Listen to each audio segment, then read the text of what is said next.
36 years ago in 1984, Bob Smalley sent me a letter shown here and included his original A-frame shields he removed from his 1968 Corvette, VIN number 9142.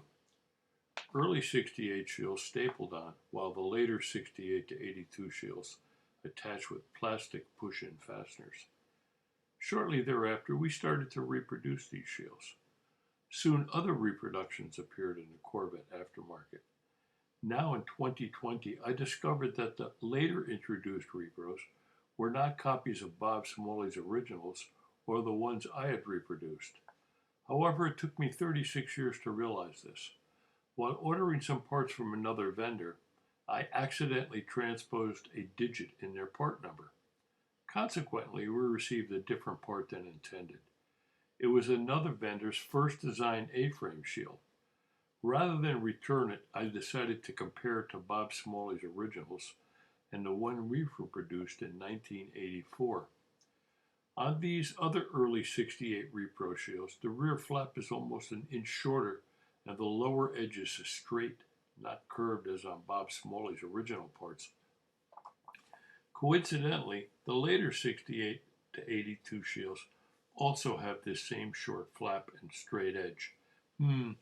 Methinks the other supplier simply copied the readily available later style and eliminated the push-in fastener holes. I took photos of the other repros and screenshots on my computer monitor. All of them have the 1 inch shorter rear flap terminating in a straight edge. None match the pattern of the original 68 parts.